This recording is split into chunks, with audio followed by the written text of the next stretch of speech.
Hello, everyone. As we all know, there's a virus that has kept us apart from our classrooms and from most of our friends and family. Nevertheless, this is a great opportunity to use technologies and to keep learning or to develop other skills. This is something that is completely new to all of us. I really hope we all learn from this and create a safe learning environment. I hope you guys have eagerly worked on the exercise assigned to you on the CENEI Facebook page. Those activities were designed for you to keep practicing the previously acquired knowledge. And since I know how responsible you are, let's get started from there. Please, open your student book on page 92.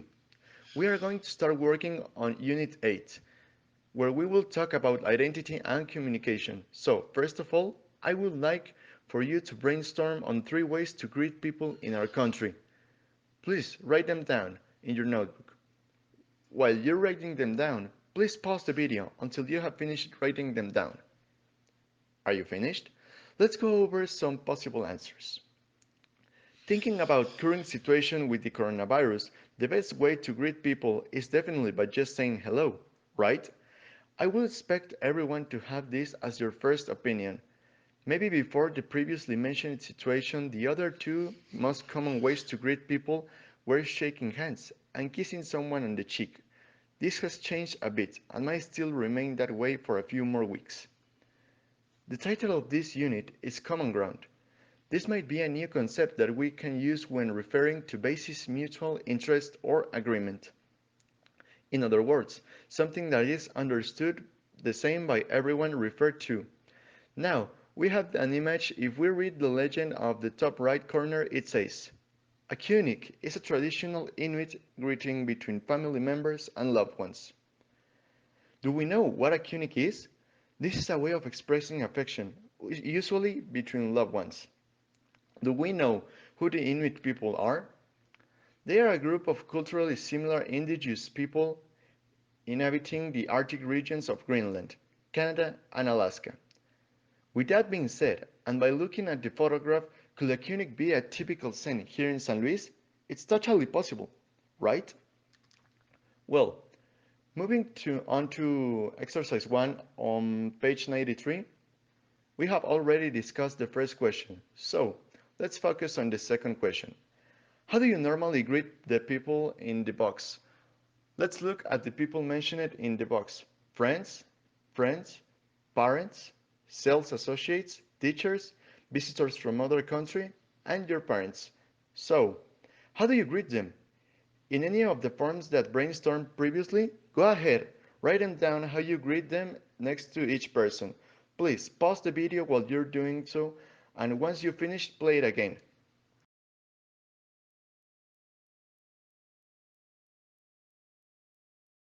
If we look at exercise 2, my perspective, it asks us for any specific rules that we think a foreign visitor to our country should we know. Are there any? Think of them and please make a list.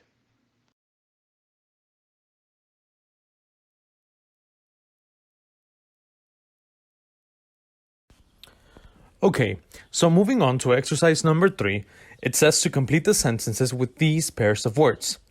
Now, the first pair we have is awkward and compliment. Remember that awkward is the feeling of inconvenience that a person can have. And compliment, it's something nice that you say to people. Now, we also have conscious and discrimination, misunderstanding and work it out, be offended and implied. Remember, when something is implied, it means that it's not completely obvious. We have discourage and reaction. We have response and negative comments. So let's look at number 1 together. It says, if my friends have a blank or a big argument, I'm good at helping them blank. So what would you think is the correct answer for number 1? It says, if my friends have blank or a big argument, what will be a synonym of big argument? A misunderstanding, right? So if my friends have a misunderstanding or a big argument, I'm good at helping them work it out. And remember that work it out means to solve things, right? Now, Take a couple of minutes to answer numbers 2, 3, 4, 5, and 6, and then we're going to check them together. Please pause the video while you read them carefully, and then play the video again to check your answers.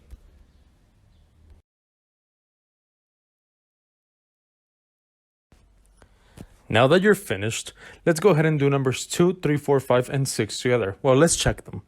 Number 2 says, I usually feel a bit blank if someone pays me a blank or praises what I've done.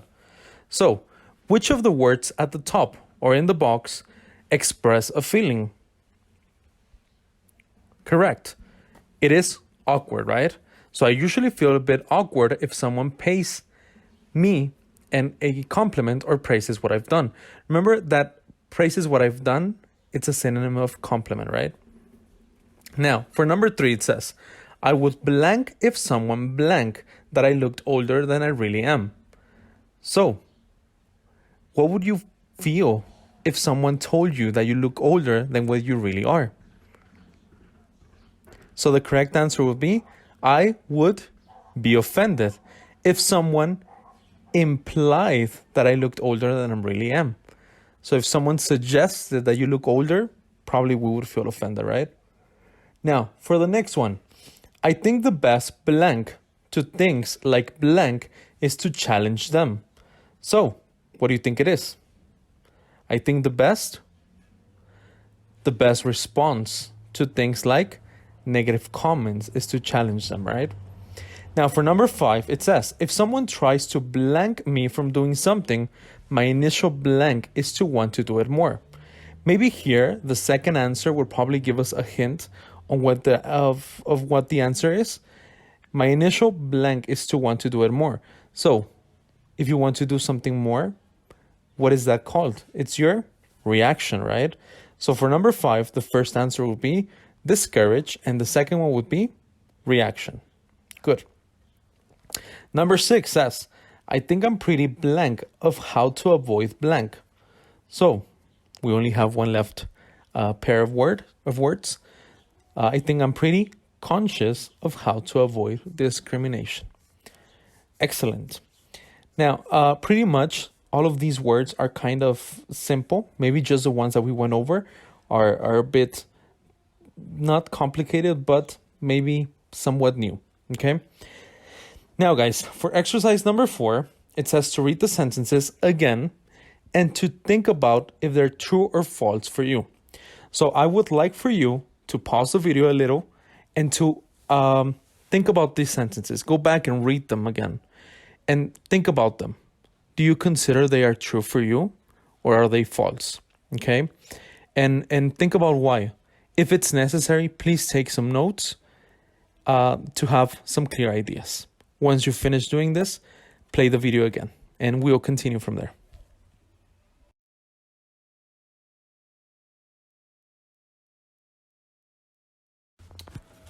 For exercise number 5, it says to complete the collocations with the correct forms based on the word families. Let's look at number 1 and let's do it together. Number 1 says, pay me a big compliment. Now, in this case, the word compliment is used as a noun. And the noun form of compliment means a polite expression you say to someone, right? Then we have blank me on my work. So in this case, we have it at the beginning, which means we have to use the verb, right? So that would be compliment me on my work. It stays the same. Then we have be very complimentary about it. Now, remember that we're using the word compliment based on the word families. Guys, please take a couple of minutes to answer numbers 2, 3, 4, 5, and 6. Be very careful, okay? After you finish, please play the video again so we can check them together.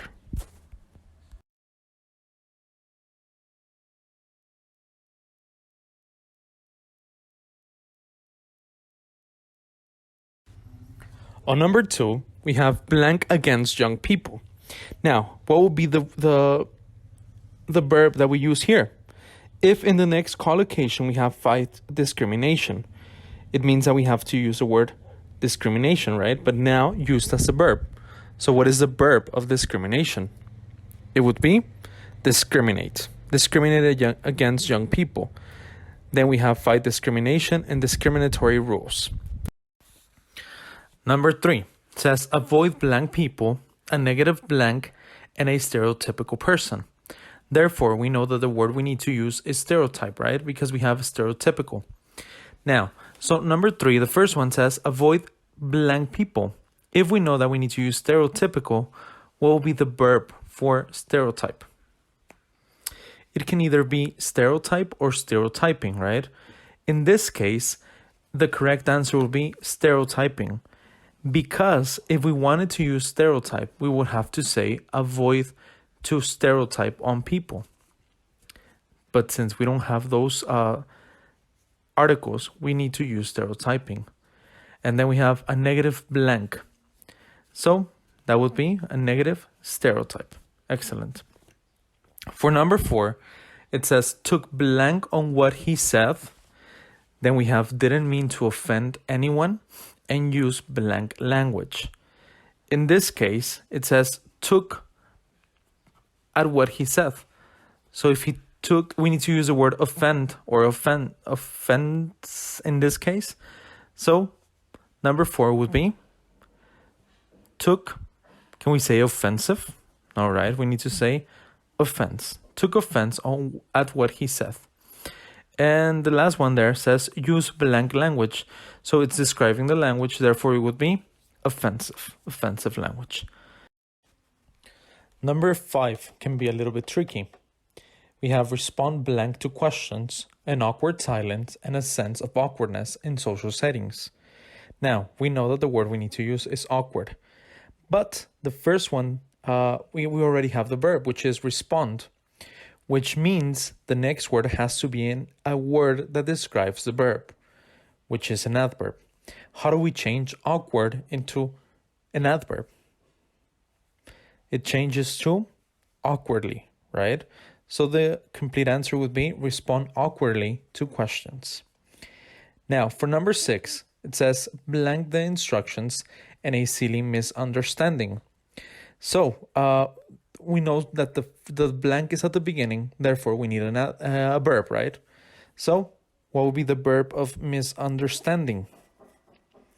Misunderstand the instructions, which means that the instructions were not understood clearly. Excellent. Now, moving on to exercise 6. In exercise 6, guys, what you have to do is to choose 5 of the collocations that we completed on exercise 5 and write 5 sentences that are true for you. Okay? Now, we can say one example sentence can be, I avoid stereotyping people on how they look. Now, please go ahead and do the rest. Remember, you have to have at least 5. If you can do more. Hopefully that's possible.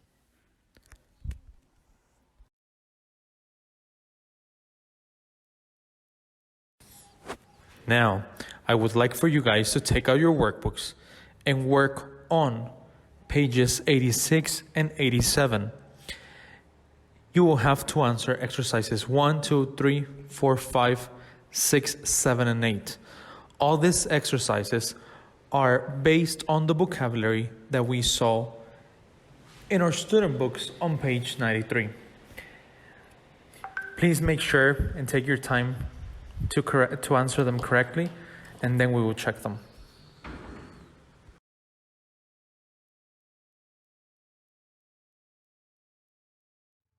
Hello guys, it's really good to see you. Welcome back to our online FCE lesson. Today we're going to be working on our First for English book. So before you go and try to solve practice test number 4, which is where we left off, we're going to be working on some vocabulary words that make up this practice test number 4. So since we have a total of 36 words in our vocabulary for this practice test, we're going to be dividing them into 18 vocabulary words in part 1 and 18 vocabulary words for part 2. So get ready to work on the first part. Okay, guys, I want you to repeat after me. We have the first 9 words. Number 1, decade. Number 2, ecotourism. Number 3, regard. Number 4, luxury. Number 5, organically grown. Number 6, cotton. Number 7, bleach. Number 8, conserve. Number 9, costly. Number 10, severely. 11, high-end. 12, trend. 13, bungalow. 14, unspoilt. 15, income. 16, resort. 17, benefit. 18, unique. Okay, guys, now we have the following chart. As you can see, we have 4 columns. We have vocabulary words, which we just repeated. Then we have a column for definition for each of these words. Then we have a column for part of speech, which is whether this word is a noun, a verb, an adjective, an adverb, a preposition, etc. Well, there are no prepositions in this case, but you get the idea. All right. Then we have the column for a sentence using the word. So this is just an example of basically what you can create with the word. All right. So let's look at the first one that we have here. We have decade. And then we have the definition, which is a decade is a period of 10 years. For example, from 1990 to the year 2000. And then we have that, okay, well, decade is actually a noun. And the example of the sentence is a terrible hurricane took place in this town a decade ago, which means that it took place 10 years ago. All right, guys, now what you have to do is you have 2 options. You have to fill in the chart, and it can be done by 1. You can do it by printing out, answering the chart, and pasting it on your notebook, on your FCE notebook. And the second option is that you can draw the chart, answer the chart, and write it on your notebook. So you have both possibilities. Whatever you want to do is fine with us. Okay, guys, so here we have the chart, and well, you can just pause this video so you can get a good view of it. You can maybe copy the screen and paste it somewhere else and then print it out, or as I said before, you can rewrite it on your notebook. Here you have the available definitions that match the vocabulary words that we have previously seen. For example, we have number 1, which is decade, and the correct answer is a period of 10 years. Since this is our first tutorial, I'm going to help you with number 2, just for this occasion. Okay, guys? So for number 2, ecotourism, what would be the correct answer, guys? What is ecotourism? We have the option at the bottom right corner, which is tourism that aims to be friendly to the environment. Ecotourism. Okay, guys, so this is the end of part 1. Now please take your time to complete this activity, and remember that we will be providing you with the answers in the following session. Hopefully you guys were able to answer everything. On the next video, we will give you the answers to these 2 pages. Please answer them carefully, consciously, and see you next time. Goodbye.